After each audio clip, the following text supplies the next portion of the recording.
미라클 모닝 애청자 여러분, 안녕하십니까? 우리는 성경을 읽을 때 어떤 유익이 우리에게 다가올까요? 그래서 우리는 성경을 어떻게 읽어야 합니까? 성경은 거룩한 하나님의 말씀입니다. 이 성경 말씀을, 이 하나님의 말씀을 자유자재로 다룰 수 있는 능력이 생긴다면 그만큼 우리에게 엄청난 큰 유익을 가져다 줄 것입니다. 성경 읽기에 대한 이야기를 하기 전에 지난주 화요일 날 보았던 한 신문 기사에 따뜻한 훈훈한 이야기가 있어서 소개해 보려고 합니다. 2019년 12월 24일 크리스마스 이브 날 밤 10시경에 한 청년이 지하철 전동철을 타고 가다가 심한 어지러움을 느꼈습니다. 그래서 대림역쯤에서 내렸답니다. 그렇게 전동차 안에서 내려서 의자 쪽으로 가다가 의자 가까이 가서 쓰러졌답니다. 얼굴을 벽에다 그대로 부딪혀 버렸답니다. 얼마나 세게 부딪혔는지 나중에 알고 보니까 눈썹 아래가 찢어져서 피가 흘렀고, 이날 사고로 인해서 눈 천정뼈에 금이 가고 뼈 일부가 부서졌고 눈썹 아래쪽에 찢긴 상처가 5cm가량이었다고 합니다. 이 청년이 정신을 차렸을 때 한 아주머니가 자기를 돕고 있었답니다. 그 청년은 병원으로 수송되어서 치료를 받고 자기가 도대체 어떤 상황에서 이런 일이 일어났는지 알고 싶어서 대림역을 방문하여 CCTV를 살펴봤답니다. 그랬더니 자기를 도운 사람이 그 아주머니 외에 남자 2명이 더 자기를 도왔다는 것을 알게 됐습니다. 쓰러진 자신을 도우기 위해서 한 남성은 부지런히 이리 뛰고 저리 뛰고 전화를 걸고 영무원을 불러오고 했고, 한 청년은 자신을 돌보아주고 있었다고 합니다.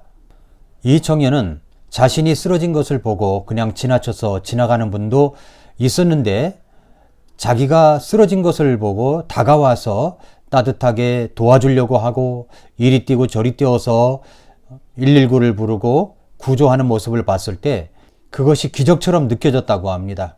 그러면서 그것이 너무 감사해서 많이 울었다고 기자하고 인터뷰를 하면서도 또 울었습니다. 기자가 물었습니다. 그렇게 도운 사람이 연락이 오지 않더라도 그냥 다른 사람에게 선을 베풀면서 살면 되지 않겠느냐고 물었습니다.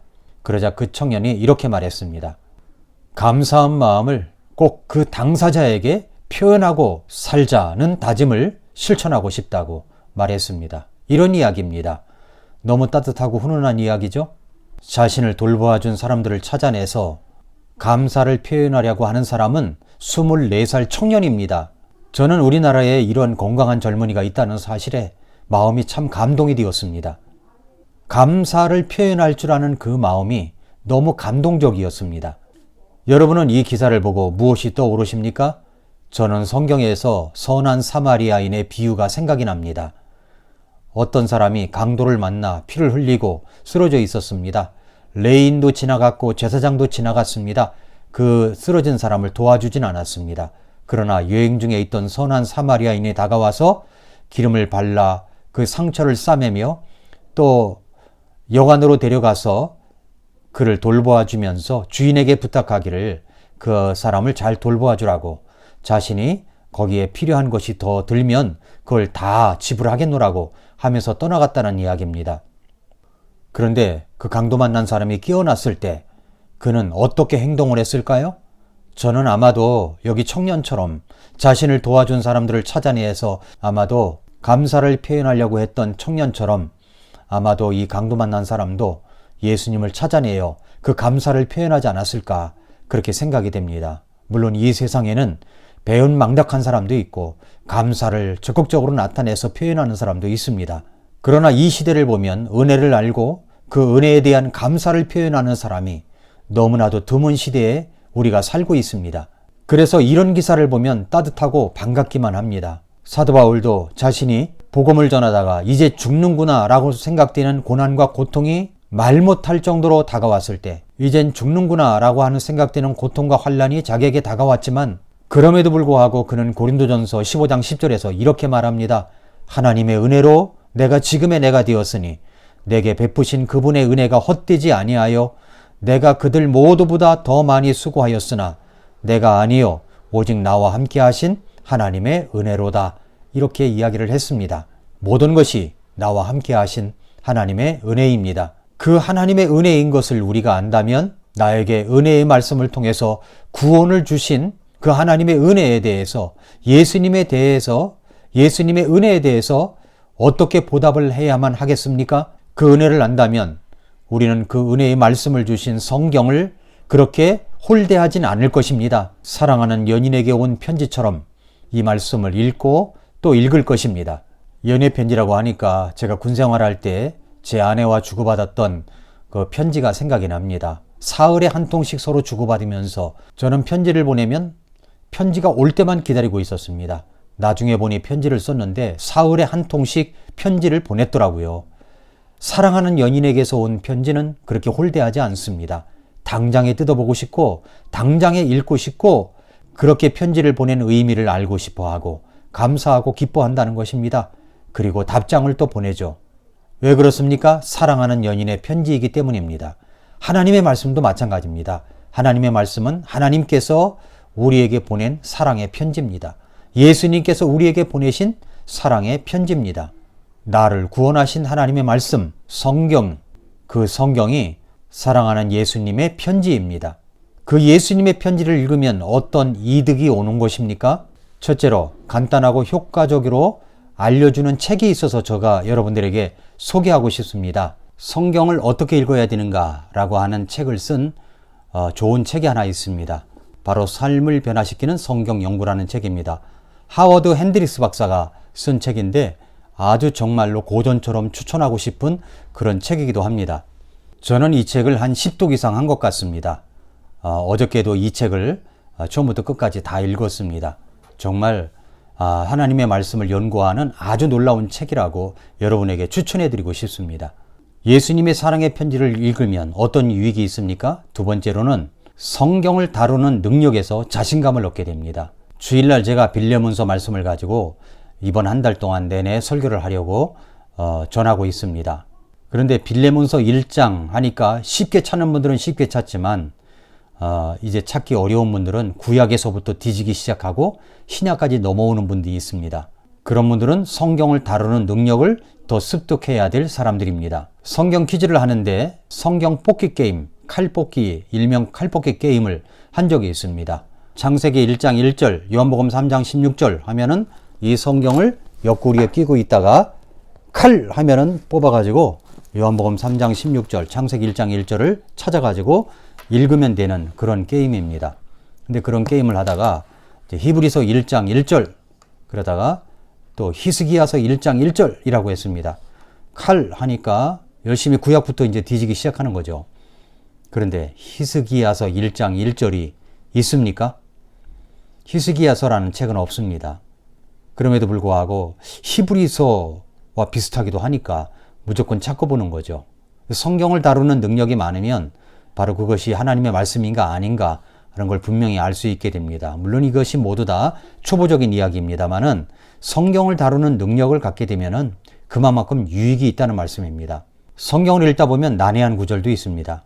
또 읽다 보면 이해가 되지 않는 부분들도 있습니다. 그렇게 난해한 구절, 이해가 어려운 부분은 따로 노트에다가 기록해뒀다가 그것을 따로 모아가지고 성경 난해 구절, 해설한 책을, 해설한 노트를 가지고 있으면 나중에 그것을 읽을 때 도움이 될 뿐만 아니라 다른 사람들도 도와줄 수가 있는 것입니다. 세 번째, 성경을 읽을 때 오는 이득이 뭐냐면 새로운 발견의 기쁨을 갖게 됩니다. 새로운 발견의 기쁨을 누리게 됩니다. 성경 말씀을 읽다가 깨달아질 때 오는 그 기쁨은 형언할 길이 없습니다. 어떤 것과도 비교될 수가 없습니다. 그 기쁨은 저 깊은 곳에서부터 우러나오는 아주 솟아나는 기쁨입니다. 그 말씀을 깨닫게 되면 이것은 우리 목사님도 이걸 모를 거야. 아무리 성경학자라도 이 부분은 모를 거야. 이런 생각까지 들 정도로 말씀에 신기하고 오묘한 말씀을 갖게 되는 것입니다. 네 번째, 하나님과 더욱 친근한 관계를 갖게 됩니다. 고린도전서 2장 9절부터 12절에 보면 그러나 이것은 기록된 바 하나님께서 자신을 사랑하는 자들을 위하여 예비하신 것들은 눈이 보지 못하였고 귀가 듣지 못하였으며 사람의 마음속에 들어가지도 못하였도다 함과 같으니라. 그러나 하나님께서 자신의 영으로 우리에게 그것들을 계시하셨으니 성령께서는 참으로 모든 것, 즉 하나님의 깊은 것들을 살피시느니라. 사람의 것들을 사람의 속에 있는 사람의 영 외에 어느 누가 알리요. 이와 같이 하나님의 것들도 하나님의 영 외에는 아무도 알지 못하느니라. 이제 우리가 세상의 영을 받지 아니하고 하나님으로부터 난 영을 받았으니 이것은 우리가 하나님께서 우리에게 값없이 주신 것들을 알게 하려 함이라 라고 말씀을 했습니다. 성령님께서 깨닫게 해주시는 성경 말씀에 빠지다 보면 우리가 하나님과 예수님과 사랑에 빠지게 되는 것입니다. 더 친근감 있게 되는 것입니다. 그러나 동시에 요구되는 노력이 있습니다. 첫째로 부지런해야 됩니다. 성경은 게으른 자에게 그 열매를 거저 주시지 않습니다.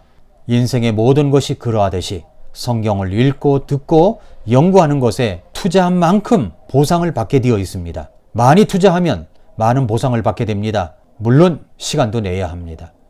두 번째는 하나님께 열린 마음을 가지고 있어야 합니다. 1월 8일에 저는 잠언 8장을 읽었습니다. 그런데 잠언 8장 32절부터 35절에 보니까 그런즉 오 자녀들아 너희는 이제 내 말에 귀를 기울이라. 내 길들을 지키는 자들은 복이 있느니라. 훈계를 들으며 지혜로운 자가 되라. 그것을 거절하지 말라. 내 말을 들으며 날마다 내 성문들에서 지켜보고 내 문들의 기둥들에서 기다리는 자는 복이 있나니 누구든지 나를 찾는 자는 생명을 얻고 주의 호의를 얻으리라 라고 말씀을 했습니다. 모든 사람은 복이 있는 사람이 되고 싶어 합니다. 어떻게 하면 복이 있는 사람이 될 수가 있습니까? 그렇게 하려면 날마다 성전의 문기둥에서 주님을 기다리는 사람처럼 바로 그렇게 말씀을 기다리고 사모해야 된다고 말씀하고 있습니다. 세 번째는 변화를 받아들이는 마음을 가지십시오. 성경을 읽고 듣고 공부하는 것은 나의 삶을 변화시키기 위한 시도입니다. 정말로 변화되지 않는 사람이 많습니다. 내 자신부터 너무 변화가 더딥니다. 그런데 하나님의 말씀을 통해서 내가 변화될 수가 있습니다. 자, 이제 계속해서 성경을 읽기 시작하십시오. 작심삼일이라고 했는데 지금까지 여러분이 계속 읽었다면 정말로 잘하신 것입니다. 작심삼일이라고 하신 분들도 주저하지 마시고 다시 시작하면 됩니다. 다시 시작하십시오. 주님과 사랑의 연애에 빠지십시오. 사랑하면 읽습니다. 사랑하면 듣습니다. 사랑하면 말씀을 공부합니다. 시작을 할 때 목표를 분명히 정해야 됩니다. 오늘 하루 분량이 얼마이고 1월 달에 어디까지 읽고 2월 달에는 어디까지 읽고 이렇게 목표를 정해서 읽으면 훨씬 더 도움이 됩니다. 사랑하는 애청자 여러분, 성경 읽기에는 많은 노력이 필요합니다. 끊임없이 노력을 해야 합니다. 수고가 있어야 됩니다. 그 수고를 계속하시기를 바랍니다. 오늘도 미라클 모닝입니다.